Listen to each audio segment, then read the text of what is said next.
Your book. I'm a Philly guy. I grew up in Ocean City, New Jersey in the summers, but I heard of you through Ryan Holiday and Angelo Cataldi. So I got you through Angelo, and then Holiday. I'm a big fan of his writing, and he raves about your book. I'm on his reading list, and he mentioned Gridiron Genius, and that book is awesome. Man, that's the best football book I've ever read, man. Phenomenal. Thank you. I appreciate that. It's really nice. Where are you located? I'm in Philly. Now I am outside in Upper Dublin, right outside Fort Washington. Okay. How about you? Are you in Ocean City? I live in Ocean City, yeah. Awesome. Are you a coffee drinker? Yeah. Ocean City coffee? You a fan? I'm not a coffee guy. I go to wherever there's the shortest line. I don't really have a place. I usually just make it here. But it's good. Ocean City. I like Ocean City coffee, though. It's good stuff. On the boardwalk for years growing up with young kids, I'm like, they need a coffee spot here, and they finally got one. So when we're down there, I drink way too much coffee. They have another spot downtown Ocean City too. Okay. And the night, okay. Ocean City's awesome. I just love that place. Really so good. Was wondering, does now work for about 60 minutes? Is that okay with you? Awesome. You got Michael, you got it. Cool. Michael Lombardi, welcome to the show. It's good to be here, Joe. Thank you for having me. I appreciate it. Michael, it's an honor to have you. Michael, for our listeners who may not be familiar with you and your work, who are you and what do you do? I was fortunate enough I grew up in a little beach town called Ocean City, New Jersey. I had a dream of following in the footsteps of a man that I saw on television that had the same last name as me. And I wanted to get into football, even though I wasn't related. And I was inspired by, as most people who grew up in the Garden State, I was inspired by Bruce Springsteen's urge to cross Highway 9 and chase your dreams. I'm a combination of somebody who saw something, they wanted it, and they ran and got it. Michael, I want to get into your football journey, which is remarkable, which you document in one of my favorite sports books ever, Gridiron Genius. Your time under Al Davis, starting with Bill Walsh, driving him around, your work with Bill Belichick, the GOAT. And then I'd like to get into that and maybe a couple things from the book and where the current NFL is going. Is that all right with you? Sounds good to me, Joe. You take it anywhere you want to go. Let's go. Bring us to high school. All right. So what sports you play? Where'd football fall in that journey? I played football and baseball in high school. My junior year, I transferred from Ocean City High School to Valley Forge Military Academy because I needed to get my grades up, and my high school coach, a high school friend of mine, saw me on the beach, and he ended up being the head coach of Valley Forge Military Academy. A Norristown guy named John Servino, he got me to go to Valley Forge, which really started my career because it actually got me into a more disciplined routine and got me to where I could understand what the world was about, and then put me on a path to try to get into college and go from there. So you're a Norristown guy. I love to hear that. I was born in Norristown, grew up there. He was the head coach at actually Norristown High School for a long time. Was he really? Yeah. And then he was my neighbor here in Ocean City as when I was a little kid. He was the high school coach here in Ocean City. He was my neighbor. And then I just happened to run into him on the beach in the summertime here on North Street Beach, which is where I used to go. It was serendipitous a bit. And so it was fortunate because it put me on a pathway to where I knew I wanted to get into coaching. I knew I wanted to be into football, but I didn't know how to get there. It's like writing a book. If you don't have a structure to what you're writing, you can't really write a book. So in life, you need a structure, like how am I going to go from A to B? And Coach Savino was able to get me started from A and then taught me how to get to B. And then from there, I just did it on my own. Wow. So take us to, you graduate Valley Forge Military Academy. What's your next step? And one of the coaches on the Valley Forge staff is a guy by the name of Roger Saicoli, who was a Vietnam veteran who came back. He played at Hofstra University, and he got a lot of kids to go to Hofstra from Valley Forge. So I went up to Hofstra, spent time there. First, I went to Trenton State for a year. Then I transferred to Hofstra because of my grades. And then I was able to play football at Hofstra. And while I was in Hofstra in college, I was really dedicated to trying to learn football. So I would go to coaching clinics throughout the Northeast. Once football season was over, I would drive on a Friday or Saturday, and I would go to some coaching clinic, whether it was in Nutley, New Jersey, or down in Atlantic City or anywhere, just to learn the game. And one of the clinics that I went to, I was fortunate enough to meet a guy by the name of Harvey Hyde, who was then head coach at Pasadena City College in Pasadena, California. And 2 years later, he became the head coach at UNLV just when I was getting ready to graduate from college. And he offered me a non-paying job at UNLV, which was the only job I could get. So I took it and went. Wow. No, UNLV a little different than Ocean City, huh?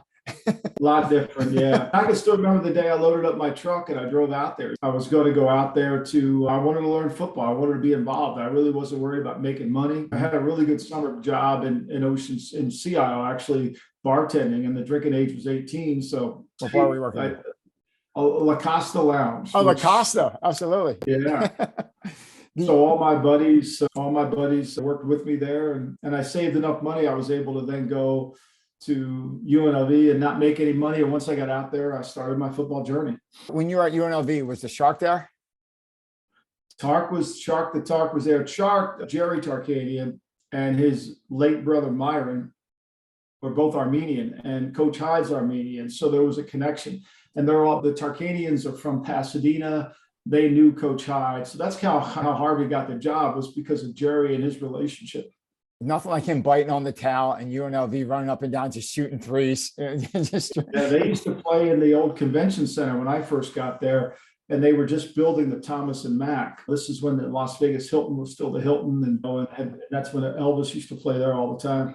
Yeah, and Elvis making a comeback. All of a sudden, I heard my 15-year-old son, who was all rap before, all of a sudden I hear his playlist. Elvis is on now because of the movie. They saw the movie. Yeah. Yeah. What's old is new. It's like football. What old is new. It all comes back around. Talking about football, let's get into this. So I'm going to just notes. I took a whole bunch of notes from the Gridiron Genius. I love that book. I read it twice. How much I loved it. And I actually liked it better the second time. So you started your career with one of the GOATs, Bill Walsh, in 1984. At the start of the San Francisco dynasty. Talk about how that started. Well, I was working at UNLV, and this scout, the director of college scouting for the 49ers, came in one day. His name was Tony Rosano, and he was looking for somebody to help in his scouting department. And I got an interview, and then when I got into the building and they hired me and paid me minimum, whatever the wage was, which I was very generous of. Then Coach Walsh, whenever he needed an errand, Nicole, his secretary, I was viewed as the errand boy of the building. And so, and this is 84, things were a lot simpler then. You could pull up to San Francisco Airport and wait at the curb for somebody to come out. You could wait you could unload, you could pretty much do anything. So I became his valet. If he needed his dry cleaning picked up, I went and got it. If I needed to take him to the airport, I did that. So I had a lot of, I would not say alone time, but I had a lot of alone time with him because there was no satellite radio. Mm-hmm. There was no cell phones. It was just he and I in the car. And so as I got more comfortable doing what I did, I was able to ask him a lot of football questions that probably, had I not done that job, I would have never been able to do. I remember somewhere in the book, you mentioned Bill Walsh is known for creating the West Coast offense. And I believe you mentioned somewhere that it was actually the West Coast offense, if I remember from the book, was created in an office in Cincinnati. Yes. Yeah. Can you talk about that? Yeah. Yeah. In fact, the new book that I've just completed, I talk about the coaching roots of the NFL. Basically, there's 5 coaching roots, what I call them the trees, where all these coaching trees started from. And the first one is really Paul Brown, where Coach Walsh learned his trade from. Paul Brown is the Bill Gates of the NFL. He developed the operating system for coaches. He is the Microsoft, if you will, for coaching. He basically taught coaches how to scout, how to game plan, how to prepare, how to do a lot of things. So he has one tree. Earl Red Blake, the great West Point coach at Army, he has another tree. That's where Lombardi came from. And then you have Sid Gilman, who started at Ohio State, played quarterback, and then he worked for this they called him Francis Fanatics Schmidt, who loved the forward pass. He loved to throw the ball when Ohio State wasn't really a throwing team. But Sid Gilman was one of the coaching trees that was in the league, and he was instrumental in all that. And then the other guy who doesn't get enough credit, is not in the Hall of Fame and should be, is Clark Shaughnessy. And then, of course, Coach Walsh. That makes the 5 that I wrote about. When I would get on a team bus in San Francisco, I would always sit behind Coach Walsh if he needed something. And 9 times out of 10, he was usually doodling on a white index card a play from Clark Shaughnessy's offense. This is the T formation. Clark Shaughnessy is the father of the forward pass. Really? He started the forward pass in football, the passing game. Sid Gilman took it to another level, and then Coach Walsh took it to a supreme level by the West Coast. Because when he got to Cincinnati and worked for Paul Brown, they were an expansion team, and they couldn't really run the ball. Football back then in the 60s was a brute force game. So it was all about, and part of the reason wasn't because the coaches were smart. It was because the offensive linemen couldn't extend their arms. They had a block like this with their hands close to their chest, with their knuckles pressed against each other, so they didn't extend their arms. And so it was hard to pass block. And the defense could use their hands. So they had all the advantage. So forward passing was hard. Bart Starr got sacked 9 times in the Ice Bowl. Wow. In the game that Green Bay beat. And so had that happened today, WIP in Philly would have been killing Lombardi for letting Starr get sacked that many times. Oh my gosh, I couldn't imagine. So what Walsh decided was, I can't run the ball against these bigger and better teams. I need to figure out a way to do that. And that's where the West Coast offense came from. When something like that's created, which is still in the game today, and it's a major factor in the game today, is that something where it's just a switch? Like, where did this come from? Or is it like an evolution? Like, how does that, anything new has to become an evolution, because most people, like the forward pass, when they started to throw the ball in football, people said that's just a fad. There was a strong contingency in the league that thought forward throwing the ball was really being soft. You weren't being a tough-minded guy. So there was a lot of resentment. And George Papa Bear Hallis deserves a lot of credit because he embraced it. And had he not embraced it, I don't know if other people would have. But there's always a skepticism about something new. And Walsh had the label for most of his career as being his offense was soft, when it was far from soft. He was a tough-minded coach, but that was a perception that was attached to it because people didn't buy into it. Back in that day, it was 7-step drops, throw the ball down the field. Remember, Joe Namath ended his career with a higher interception percentage than touchdowns, because that was more the norm. Mm-hmm. It was more the norm back then. You weren't looking for completed passes. You weren't looking for short. You were throwing it up the field. So, it wasn't taken initially with the love that it obviously is today. But part of that love comes from coaches' trees. So whether it's Mike Holmgren, Paul Hackett, Nathaniel Hackett's the head coach of the Denver Broncos today. His father, Paul Hackett, was on the staff for Bill Walsh in 1984. So Nathaniel probably learned the West Coast offense before he learned the alphabet. That's awesome. One of the stories I really liked in the book was how you found Charles Haley, where you needed like an outside pass rusher. And sure. So in 1984, we had Fred Dean, who was one of the greatest pass rushers. He's in the Hall of Fame from Louisiana Tech. 85, he wasn't the same player. We weren't the same team because of that. So when we entered the 86 draft, Coach Walsh made it a mandate. He wanted somebody who was at least 6'4", somebody who was over 240 pounds, somebody who could run. He didn't really put a measurable on the time, but was a good pass rusher, and somebody that we could develop into a third down rusher. Back in the 80s, downs matter. Today, downs don't matter. It's all personnel groupings.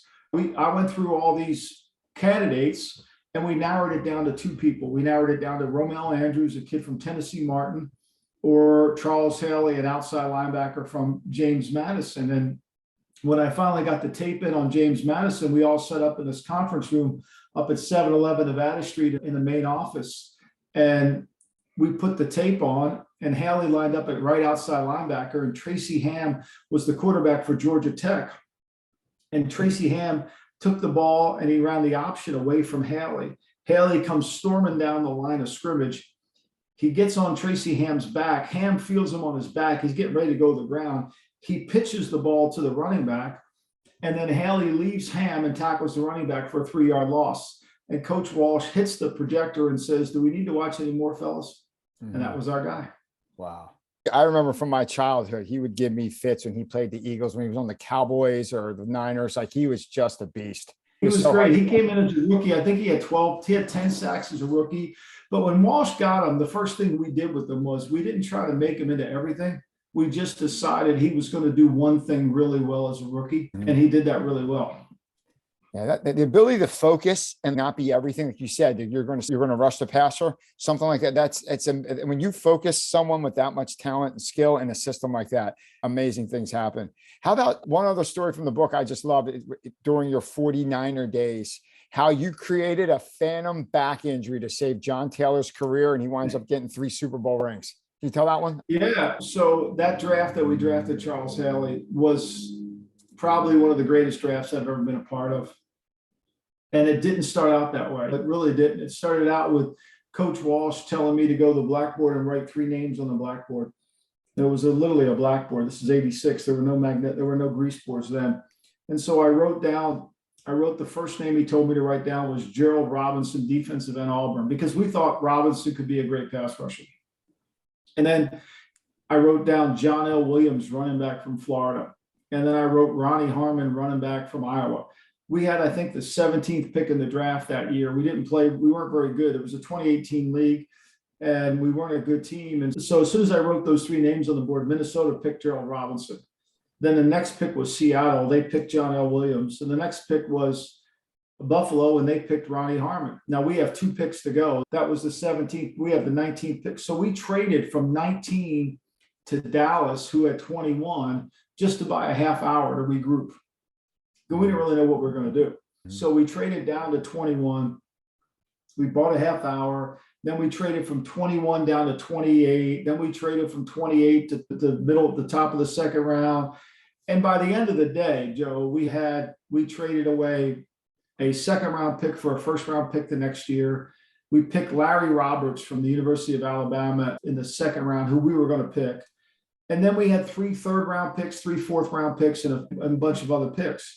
So in one of the picks in the third round, we had John Taylor, who I worked out at Delaware State, and coach liked him. And so we picked him. And then he came into camp. He really wasn't ready to play right away. He was from Delaware State. He hadn't really been coached, yada, yada, yada. And so we tried to trade him to most every team in the league. We couldn't even get a 10th round pick for him. Wow. So when I knew that, I said, John, you better go downstairs, tell Lindsey McLean, that was our trainer at the time, that your back's bothering him. Because like in The Sopranos, when Big Pussy had the back injury, nobody knows about back injuries. They're just nebulous. You can't tell. So he went down and told the trainer, I got a bad back. We put him on IR. I went out on the road. And when I came back in from being on the road, John Taylor was the talk of the team. Really? He just needed to get some seasoning. And then that's where his career started. You bought him some time. Wow. What did you see in him that you knew that even though he was long, he was really long, he was very athletic, he had a huge catch radius, plus he was really good with the ball in his hands. Okay. John Taylor was a lot like Deebo Samuel is today. Even though he never ran the ball from running, he was hard to tackle once he got going. Okay. Now, someone like that, I'll try to connect that to a modern day player that drives us crazy. Say like on the Eagles now, say like a Jordan Rager, where that has all the tools but hasn't done anything yet. Can at some point, not saying he's going to be John Taylor, at some point, like this 3rd year in, can someone like Rager be like, wow? But Taylor did it. Taylor did it his first. Taylor, when I came back in off the road in October from scouting, Taylor was the talk of the team. Okay. Like he just couldn't play because he was on IR. Gotcha. Okay. And the next year he immediately became a player. Okay. Whereas Reader's kind of struggling along, trying to get himself going. He hasn't quite had that, that a lot of it is he just hasn't really been able to find himself. His conditioning sometimes is bad. There's always something. How important it is to Rieger, I think, would be the bigger question. Gotcha. That's good. Good point. How about here's a Bill Walsh comment a quote that you put in the book that I like. Champions behave like champions before they are champions.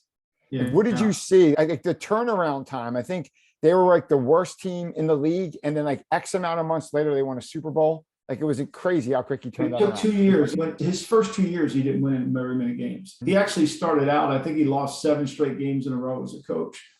But he was building something. He was building a foundation. And I wrote about this I write for VEASAN, Vegas Stats and Information Network. I also do their show. And I have my own show on their network, and a lot of these coaches today, they want to turn the team around instantly. Bill Parcells was 2-7-1 his first year at the Giants. Walsh had 2 horrible years. Joe Gibbs lost his first 5 games as a head NFL coach. Bill Walsh was building a foundation, and that was the most important thing for him, was to build that foundation. And that's really how he got it going. And it took 2 years, but once he got Montana in a groove, he had Dwight Clark, he had Freddie Solomon, the offensive line was much better, and then he got better on defense. And then once he did that, he became a real problem. And then they turned out in the 3rd year they won the Super Bowl. Like, how quick? 3rd year they won the Super Bowl, yeah. That is it. What did you see? Like, there was another quote that I put next to the champions behave like champions. This is your quote in the book. It says, "Culture beats everything." So what did you see? What type of, when you say culture, it's almost like an intangible thing that just makes everything click. What type of culture did Walsh build around, like that last place team that over 3 seasons won a Super Bowl? What were some of the things you saw that created the culture there? Everybody was held accountable. He would have a meeting once a month with every department, and he would go over your job and what you were doing and how you were supposed to behave. I tell the story in the book about the guy who was the PA announcer at Candlestick Park, and he wasn't doing his job the right way. And he told me to get on the headset to remind him to fire the PA announcer on Monday. Wow. And everybody had a standard performance that they had to meet. And that's culture. It's the same thing in New England. You're expected to do your job. You're expected to do this every day. And if you don't, you're not going to be around. It's bigger than the team. Everybody has to fight and work towards one common goal, which is winning, not for your own personal satisfaction or for your own personal achievements or advancements. Understood. How about moving on? So was it during this time that you found Mike Holmgren? He was a quarterback coach in Brigham Young. Was it around the time that happened? Bill Walsh told me to go down to Paul Hackett had just left after the 86 season to go to 85 season to go to Dallas. And Coach Walsh told me to go down to what we call the media guide room, because back in that day, there was no internet, right? So you used to keep media guides from schools. That was a big thing, get the media guides. You would keep the media guide from the school for years. And so he told me to go down and look at the top 5 college passing offenses, and then cut out the picture of the offensive coordinator, type it, glue it to a white piece of paper, and put it in a folder so he could read the backgrounds of the coaches. So one of those coaches was Mike Holmgren. And now Vic Rapp, the coach at San Francisco State, worked with Mike. He was the head coach at San Francisco State. Vic Rowan was the head coach, and Vic was pushing Mike for a job there. And then Coach Walsh sent me to the airport to pick him up at the airport. And the next thing you know, when Hackett left, we hired Mike Holmgren and Denny Green to replace one man. And then Holmgren, when he comes into the league, is he a quarterback's coach right away? When he comes from Brigham Young and he joins the staff, what's his role there? He's the quarterback coach. They made Denny Green the wide receiver. Hackett was the wide receiver, tight end, and quarterback coach. Right. Now, Hackett did all 3. And then Holmgren was like one of Walsh's main guys, the first main guy. When you do like the Walsh's coaching tree, would you say Holmgren's like one of his main initial people that dropped from the tree? Offensively, yeah. So Holmgren, what was different about him right away? Could you tell right away he was different than your average quarterback? Mike had great people skills. Okay. Mike was tough. Mike could be demanding, and Mike was very good at understanding how to coach the quarterback. And he had great leadership skills. One thing I learned from the book, you mentioned why leadership matters. You mentioned organization is important. There's a lot of coaches now that show up with 5 binders that tell you what the 3rd practice is going to be on the 7th week. But your quote from the book, which I found fascinating, is organization is important, but leadership is what matters for head coaches. Where you have like the coaches that are super organized, but they don't have the leadership skills. Can you speak about that? It's funny because I'm going to write a column about that. We have a website with George Raveling, Coach Raveling, who's one of the most fascinating human beings on planet Earth. Yep. And we co-founded the Daily Coach. Love that. And tomorrow I'm going to write, you're always thinking about ideas to write. What Holmgren was good at doing and what Walsh was really good at doing was understanding what the job was and what it wasn't. And part of that is sounds really easy and simplistic, but Often it's not. Some guys lose sight of what the job really is. If you go into a school or you take over a team and you're worried about the facilities and you're out raising money to get the facilities, the job is football. Nick Saban knows what his job is. It's about coaching that football team, coaching the coaches. And I think that ultimately is what Holmgren was very good at doing. So he learned it from Walsh. Fast forward a little bit here. From San Fran, you wind up with the last Maverick in football, Al Davis. How'd you go from San Fran to the Raiders? When I was driving Coach Walsh around, he told me the most football he ever learned in his life was working for Al Davis. So I felt like I needed to work for Al Davis to learn as much football as I could. And so one of the benefits of finding Charles Haley, and Walsh was bragging about Charles Haley before he became Charles Haley, and he bragged about him to Al Davis. And Al wanted to find out who was the guy responsible for finding him, and then that became me. And then I developed a relationship with him. And then when I got fired after the Eagles, after the Eagles draft we drafted Trey Thomas, we traded for Hugh Douglas, we drafted Jeremiah Trotter, Allen Rossum, Brandon Whiting, Courtney Love, and then Ike Reese in the fifth. Pro bowler.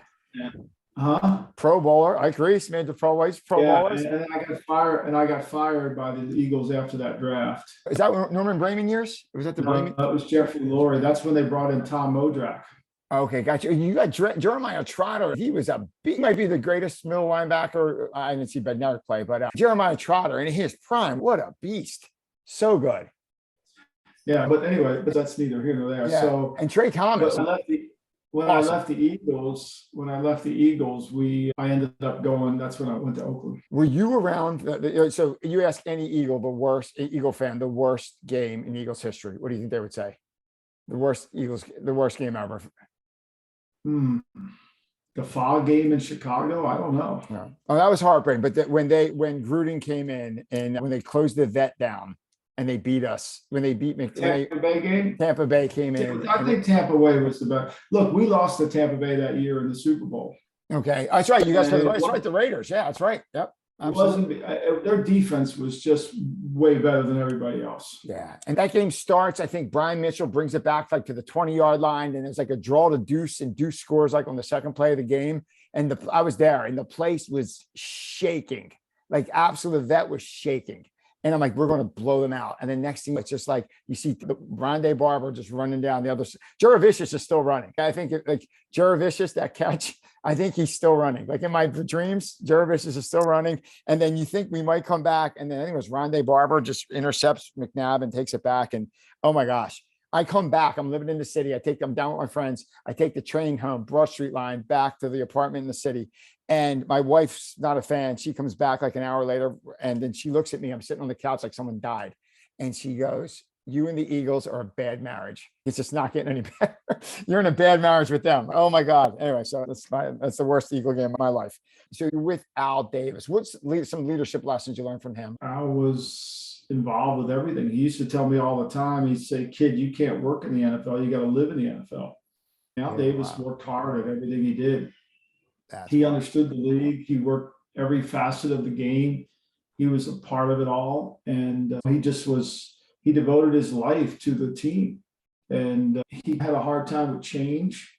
He had a hard time with kind of letting go, trusting people completely. But for the most part, his knowledge of the complete game was something that I'll never forget. I love you said a couple of times in the book. I did the audio book, and so funny when you would tell him something and he didn't like it, he'd just go, "Oh fuck," and he'd hang up. Yeah, he would just say, "Oh fuck," and hang up. You don't understand. You don't fucking understand, and then he hang up. From there, you go to Cleveland, the general manager for Cleveland. So I was in Cleveland. I left San Francisco to go to Cleveland. Okay. So I spent almost 10 years in Cleveland. 91 is when Belichick came in Cleveland. That's when we hired him. And that's where my relationship with Bill started in 1991.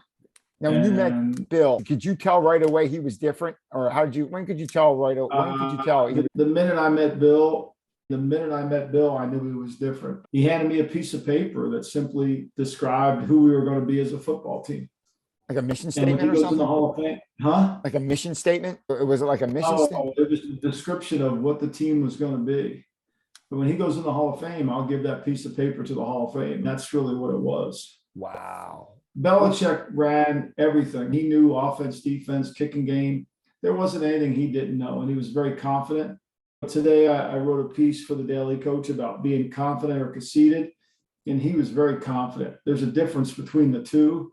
A lot of people mistake it, but it's not. And so you could just tell. One of the things a coach has to do, Joe, is develop confidence without evidence.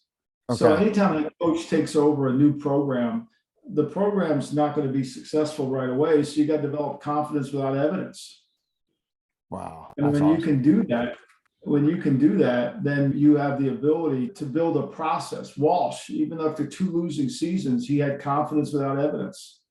Because the evidence is the scoreboard to the fans, but to the people in the building, it's, are we doing it the right way? Once we get better. When Tom Landry takes over an expansion team in Dallas, he tells his wife he doesn't think he'll survive this because nobody survives an expansion team. But yet not only did he survive, he won a lot of games. So he was able to do that. And I think that at the end of the day, that's one of the things that Belichick was very good early on was you were very confident that he knew what he was doing. One, like how micro he gets to the game. The one situation you explained, I think it was Eric Metcalf or something, you were with the Browns. He knew they had like a left-footed punter, and the way the ball carried off a left-footed punter and how they set up the return, how it totally changed the game around. Could you just briefly tell that story? Yeah, we played Pittsburgh that year. Metcalf took 2 back for a touchdown that won the game. We weren't better than Pittsburgh, but we were that day.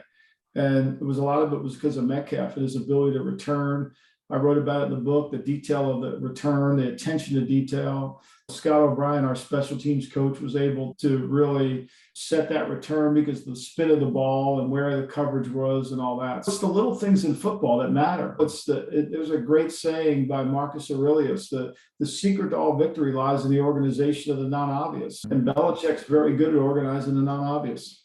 Wow. You brought up Marcus Aurelius. So one of my entry points into your work was with Ryan Holiday, author of The Obstacle's the Way and Ego's the Enemy. The story I heard, are you the one, and I know that book, The Obstacle's the Way, has gone through the NFL, and there's a lot of blurbs with the Seahawks and the Patriots. My understanding is you brought that work, you introduced that work to the league. Is that fair? I think that's fair to say. I was working at the Patriots, and the team psychologist at the time said, "Hey, I think you would like this book." So I went and read Obstacle is the Way. And when I got done reading Obstacle is the Way, I said, Marcus Aurelius was Bill Belichick, or Bill Belichick's the reincarnation of Marcus Aurelius. Wow. So I sent Ryan Holiday an email. I didn't know who he was or anything about him. Just telling him that everybody thinks that Halberstam's book, The Education of a Coach, was the premier book on Walsh, on Belichick. And I said, no, this book describes Bill Belichick better than any book, and he didn't even write his name in it. Yeah. So then after we played in the Super Bowl that year, I was at the University of Oregon watching Pro Day, and I was there and John Schneider was there. And I felt bad for Schneider. He's the GM of the Seahawks, and he was still grieving over that loss. And I said, John, I think you need to read this book. Mm-hmm. And I gave it to him, and then I gave it to a bunch of my friends. And then next thing you know, I guess other people read it. And it just goes over. I've seen pictures of Brady reading it. It just flew through the league. You were the entry point. The application of it is with stoicism does apply to coaching. We all talk to the players about staying in the moment, but then we talk about the game 3 weeks from now. Sure. So the Navy spends millions and millions of dollars to recruit 175 men and women to join their program. And yet only 25 make it through the program. You said, how can that be? What the Navy can't judge is competitive stamina. The Navy can't judge, can you do it every day? Will the volume make you weak? And only 25 of 175, it doesn't. The guys that usually on the first day of Navy SEAL training, or the women who are in the front of the line, are always the first ones to go, because they can't handle volume. And so being a stoic, as you prepare, you have to be able to handle volume. The book is very applicable. No, it's my favorite book. I blew my knee out a couple of years ago, and I was going through ACL surgery. I think that's when I discovered the book, like 5-6 years ago. And I think I read it 3 times during the process. And it just hits you right exactly where you need to hit when you're up against stuff. Like the impediment to action advances action, what stands in the way becomes the way. Like there's little maxims like that. Just let's go. Like you hear whatever's in front of you. You just want to, I think what's in front of you, you make it fire and you make it fuel for what drives you. And that's really cool. I've heard that you brought that to the league and I found that really cool. Who's your favorite philosopher of all the ancients of the big three? Yeah, it's funny. I go through different periods of that. Where you, Cahill, Cabran, there's times where I think Thomas Merton's message resonates. But I think when you're looking for something, Thomas Carlyle has a lot of great quotes. I feel like I get it from everyone. I don't just lock in. I know there's certain people, Mario Cuomo loves St. Augustine, and there's certain different people that you read, and there are a lot of good ones. I probably read Franny O'Connor more only because of Springsteen more than anyone. Yeah. Okay. No, very cool. How about moving on to the modern day football game? If I throw a couple ideas at you just to get your take where the game's going. Sure. Cool. First off, the fullback. You mentioned the 49ers. I remember Tom Rathman. I remember the Patriots had Devlin, a couple of the Super Bowl runs. What happened to the fullback? Some teams don't even have one. Where's that going, and will they come back? Remember that there's been two evolutions of the fullback. So when Jim Brown was drafted, he was the sixth player picked in his draft. There were two other running backs picked in front of him. Okay. They were called halfbacks. Jim was called the fullback. So when the game was a two-back set, the fullback and the halfback were interchangeable. Okay. The halfback went to the weak side, the fullback went to the strong side, or behind the center. And there was certain different ways you move the formation around. And the fullback, Jim Taylor, carried the ball on the sweep as much as Paul Hornung did. Marion Motley was a fullback, and he carried it as much as anybody. And so was Jim Brown a fullback, and he carried it as much as anybody. Once the game became more of we're going to give one guy the ball and not two, and one guy's got to be a better blocker, that evolution happened to where we got a fullback. We got a bigger guy to block. And then when Joe Gibbs decided to just become a one-back run team with a move guy, a tight end that moved, who was a bigger man, a 265, 275-pound man blocking, the fullback became a dinosaur. He became etched out. So the concept that Joe Gibbs was running in Washington was simply this: I'm going to get bigger people on your little people. So he had Donnie Warren playing tight end, who was almost a 300-pound tight end. And then he had this H-back motion, Ron Middleton or whomever it was, and that guy weighed 285. And your little corner's trying to come up to support against him. That don't work. So that evolution of the fullback, whereas when Walsh had a fullback, he wanted somebody who can catch the ball. He wanted somebody to go out in routes. The league has done away with that to a degree. And now that F-back, that motion guy, is now become a receiver. And so that's where really Travis Kelce, who doesn't really block anybody. He's just a big receiver. Mm-hmm. There's evolutions upon evolutions. They're just not as radical as you make them out to be. People called Kelce a tight end, and he's a fabulous player. I'm not taking anything away from him, but he's not a tight end in the Mark Bavaro sense. Okay, yeah. Sitting there blocking. He's almost like another tackle on the line, but he can go out and catch it. Sure. How about safety? Growing up in Philly, we had Wes Hopkins, Andre Waters, we had Malcolm Jenkins, B-Doc, probably the greatest safety ever in Eagle history. You write in the book, it's not a great idea to spend a top 10 pick on a hard-hitting safety. Still true or false? Not on a hard. Jamal Adams is a waste of money because he can't cover anybody and he can only play. So there's three levels of a defense. There's the first level of the defense where the defensive line plays. There's the second level of the defense where the linebackers plays. There's the third level of the defense where the secondary plays. If you play safety today, you've got to be able to play on all three levels. You got to play a high point of the field. You got to make tackles in the box, and you got to be able to rush the quarterback. Now, Brian Dawkins could do all three, so he could be worthy of a top 10 pick because he can do all three. Jamal Adams can't play in the top part of the field. And when he comes down into the box, if he gets blocked, he's not going to be able to make a play. So a lot of it depends upon the scheme. A lot of it depends upon your ability to cover. Dawkins could cover a slot receiver. And if you can do that, Carnell Lake, when you played Pittsburgh, when Carnell Lake was playing, he could cover a slot receiver. So instead of having to go to nickel when they had 3 receivers on the field, Pittsburgh just put Carnell Lake in the slot and they kept their regular defense on the field. That's a guy you would draft early. But if you can't do that, you can't draft him early. Gotcha. So it's more important that your safety can cover. Would you say hard hitting or cover? You say coverage is more important than safety than tackling? Way more, because they limit your hitting ability. See, people say Ronnie Lott couldn't play today. Ronnie Lott couldn't play. Well, that's complete bullshit. Ronnie Lott started at corner for a Super Bowl winning team. Lott played corner until 85. He played safety at times when we played Eric Dickerson in the Rams. But Ronnie Lott played corner, and he played corner enough. He could cover. Yeah.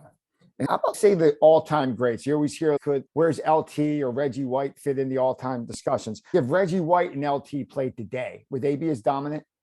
Unbelievable. I mean, like for anybody to think that Aaron Donald is better than Lawrence Taylor or Reggie White. Aaron Donald's a fabulous player. In fact, my next book, I write up the top one, who I believe are the top 100 players of all time in the NFL.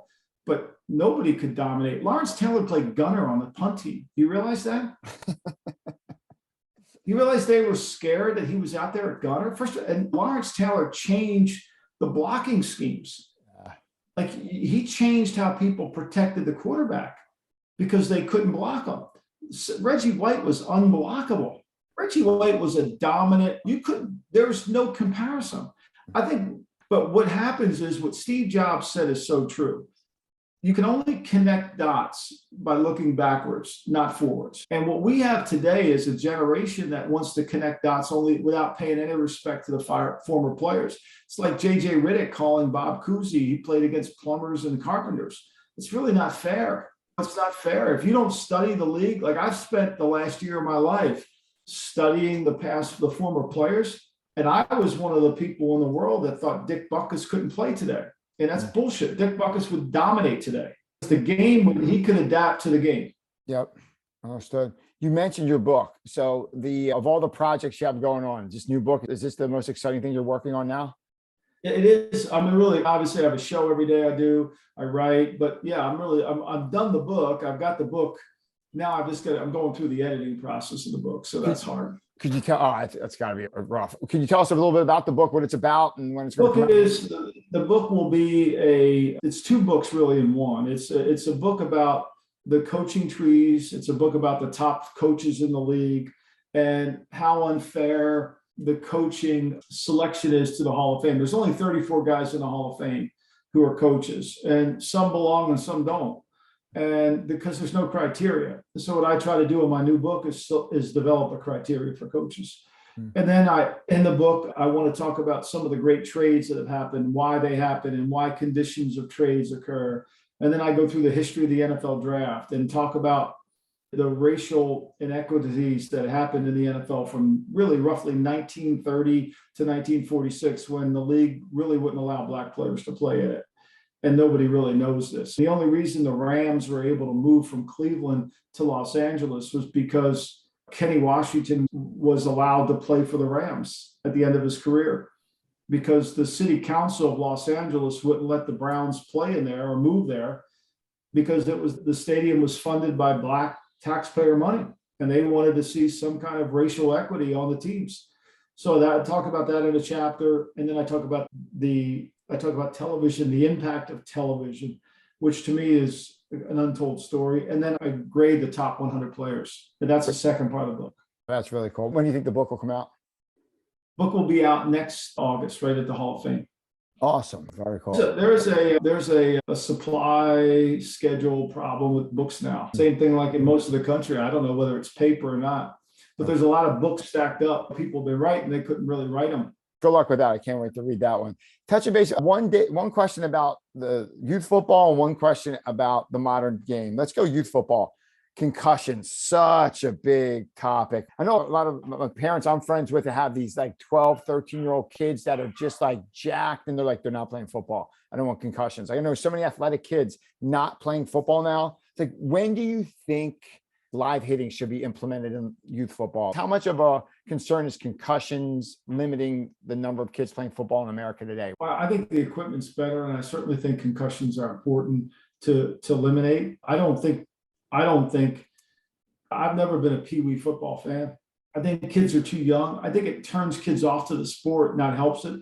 If you're a fat kid and when you go out for Pee Wee football, they play at guard. And then when you grow 5 years later, you're really athletic. You want to play running back, but you gave up on football. It's like your size determines where you play. When you're Pee Wee, you don't even really know what your size is. So I think all the times that you can play 7-on-7, not tackle, tag football, all that stuff, I think is really good for you. I think the more you go out and run, it's better off for you anyway.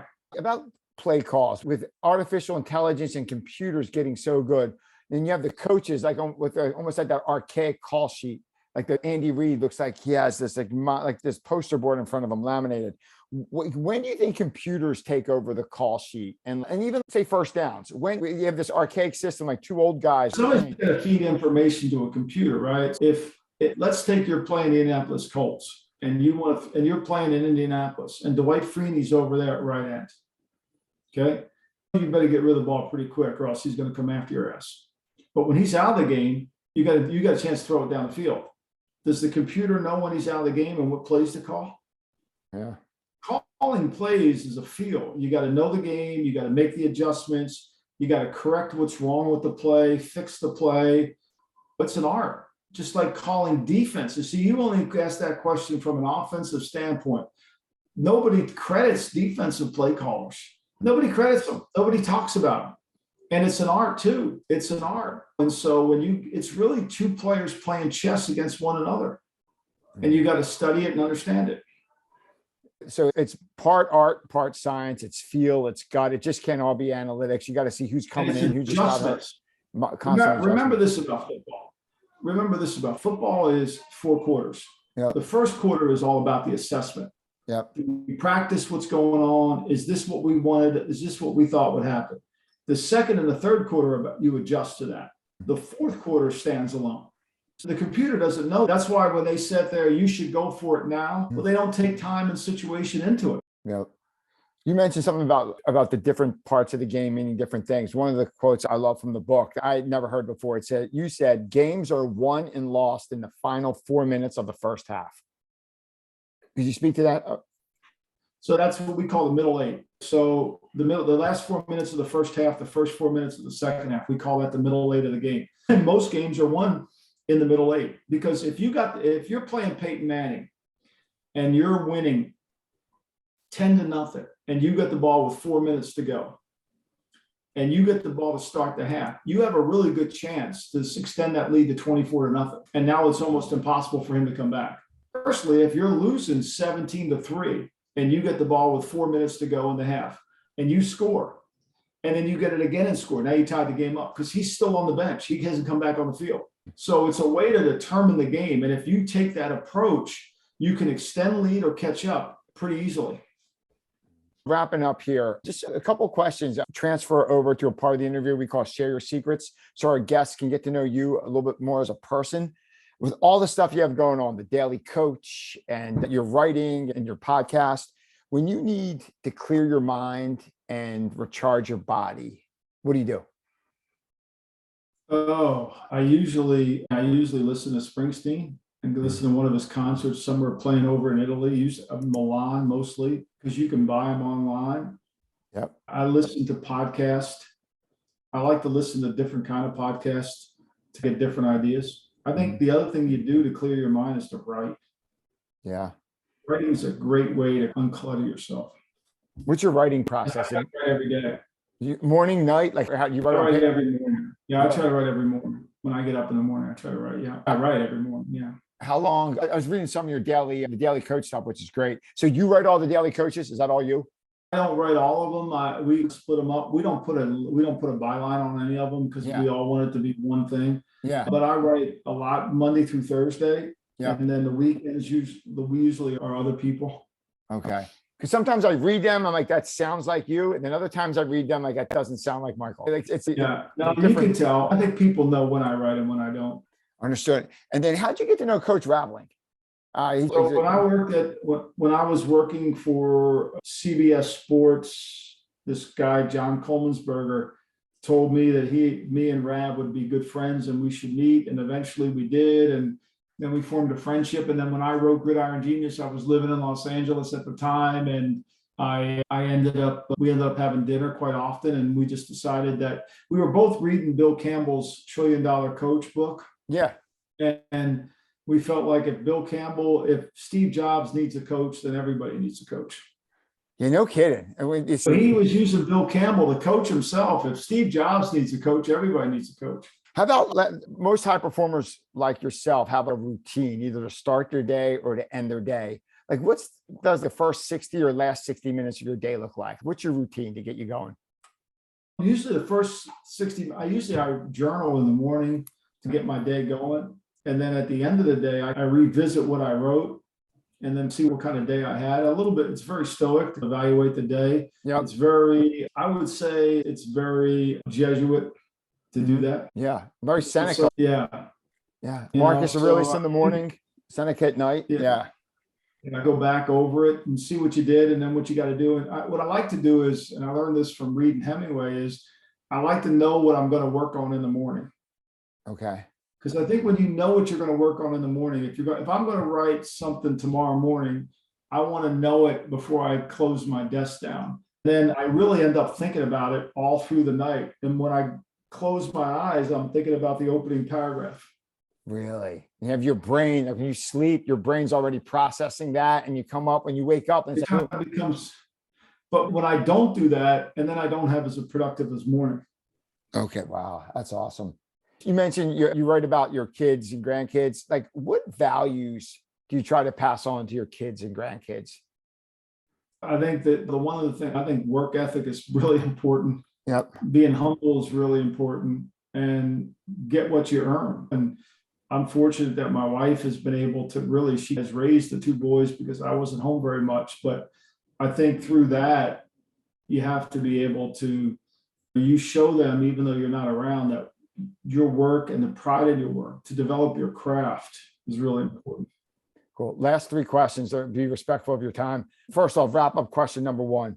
If you could have everyone listening take one lesson away from everything we discussed today, what would it be?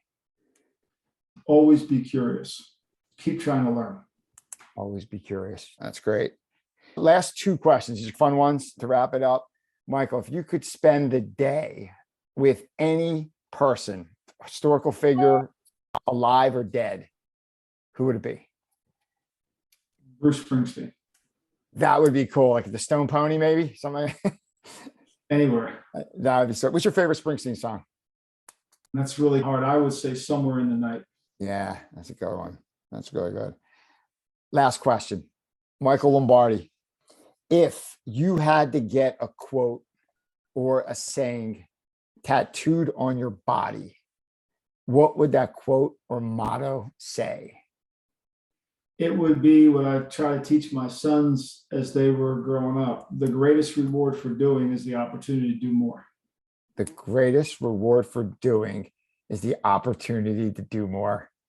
I think that is about as good as a spot as any to wrap up. Michael Lombardi, I'd like to thank you for joining us. It's an honor. It's so appreciate you coming on the show. I admired your work from afar for a long time, but I really appreciate the chance to speak with you. And thank you for Gridiron Genius, and good luck with the new book when it comes out. Thank you, Joe. I appreciate you. Talk to you later. Bye-bye. Thank you.